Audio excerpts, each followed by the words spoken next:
आप देखिए, जब 20वीं शताब्दी में पाश्चात्य जगत में भौतिकता और काम पराकाष्ठा पर पहुंच गया, पूरी वैश्विक संस्कृति नष्ट होने लगी, लोगों ने भौतिक संसाधनों को प्राप्त करने के कारण फिजिकल अप्रोच को दुनिया का सबसे बड़ा आधार मान लिया।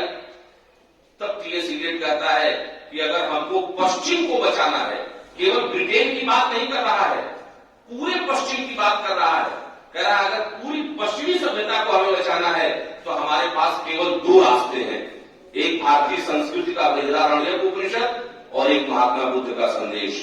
ये दोनों भारत से आते हैं, हमें उनको पकड़ना होगा, हमें उनको स्वीकार करना होगा, तब हम अपने विश्व को बचा सकते हैं, अपने देश को नहीं, क्योंकि पश्चिम अपने को अलग दुनिया मानता है।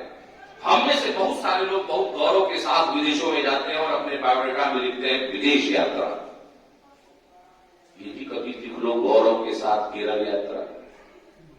अपने बायोडाटा में हमको ये भी लिखना चाहिए 5 राज्यों की यात्रा, 8 राज्यों की यात्रा, इसको भी हमें अपने बायोडाटा में लिखना चाहिए। हम अपने राज्यों को कितना जानते हैं, ये भी तो हमको अपने बायोडाटा में डालना होगा।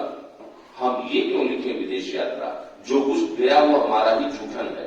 मैं बड़ी बेलाग भाषा में कहता हूं, जो गया वो हमारा जूठन है, हम उसको अपना आधार नहीं मानते हैं।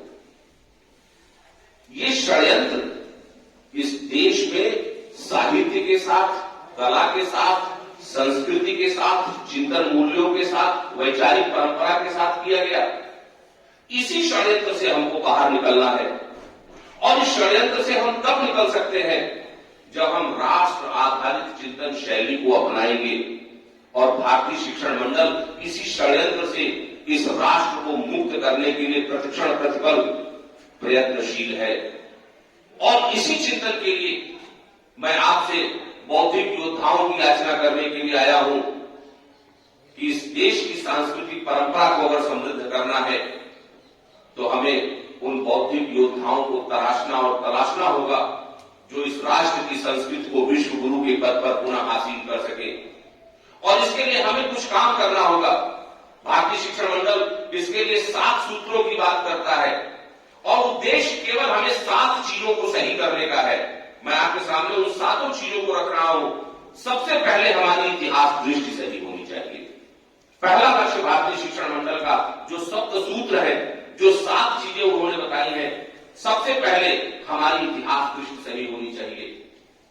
इस देश में शिवाजी को हमें महापुरुष मानना चाहिए, अकबर को नहीं। अकबर महान नहीं है, शिवाजी महान है, महाराणा प्रताप महान है। लेकिन वही है कि छल किया गया इतिहास के साथ, इतिहास दृष्टि के साथ। और अगर हम में और आप में से हर व्यक्ति अपने बच्चे को गुड मॉर्निंग कहना सिखाएगा तो सुप्रभात कभी नहीं कहेगा। ये सिखाने का काम हमारा और आपका है। और इस सुप्रभात की चेतना जब तक हमारे और आपके मन में नहीं आएगी, तब तक हम उस अगली पीढ़ी में नहीं डाल सकते हैं।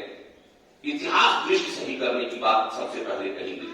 दूसरी बात जो है वो स्वतंत्रता का सही इतिहास जानने की बात कही गई। हम किन माध्यमों से स्वतंत्र हुए, किन आधारों पर स्वतंत्र हुए, किन चीजों पर चलकर स्वतंत्र हुए, और उस स्वतंत्रता का वास्तविक मूल्य क्या है, उस स्वतंत्रता के वास्तविक संदर्भ को हमको कैसे स्वीकार करना है, हमें इस दृष्टि का निर्माण करना होगा। तीसरी बात है कला, साहित्य और विज्ञान में भारतीय परंपरा का ज्ञान होना चाहिए। कलात्मक चेतना, साहित्यिक चेतना और विज्ञान, इन तीनों क्षेत्रों में हमें भारतीयता का समावेश करना होगा।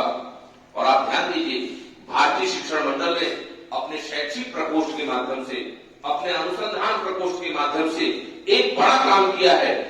RFRF नाम से रिसर्च फॉर रिसर्जेंस फाउंडेशन की जो स्थापना की गई है, पुनरुत्थान के लिए शोध।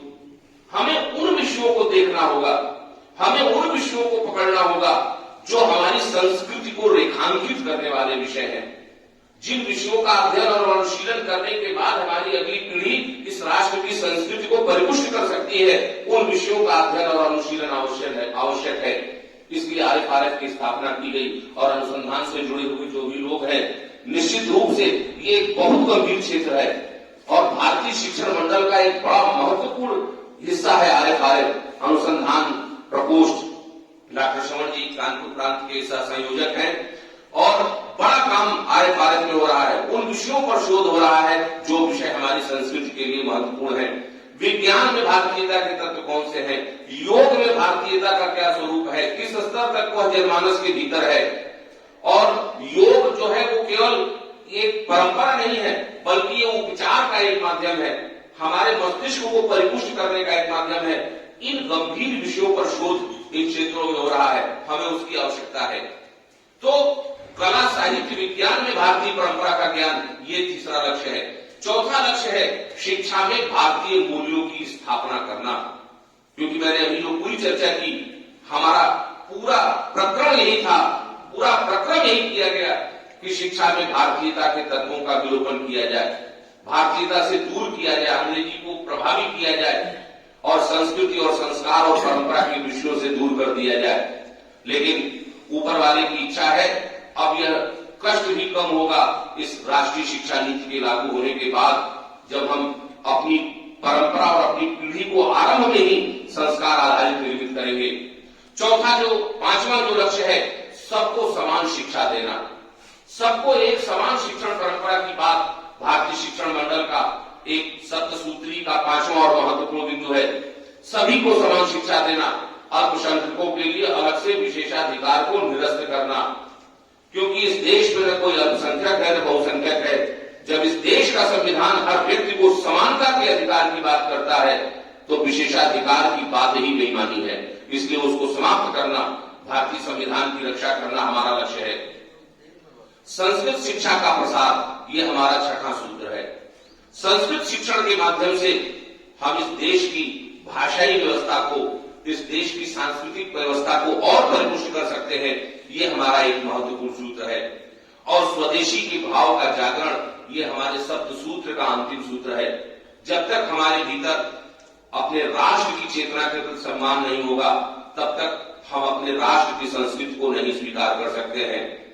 जिसको निज गौरव निज देश का अभिमान है, वह नर नहीं नर पशु निरा और मृतक समान है। क्योंकि निज भाषा, निज देश, निज गौरव ही हमारे जीवन का लक्ष्य जब तक नहीं होगा, तब तक हम इस राष्ट्र की संस्कृति को अक्षुण्ण बनाए रखने में अपनी भूमिका का निर्वाह नहीं कर सकते हैं।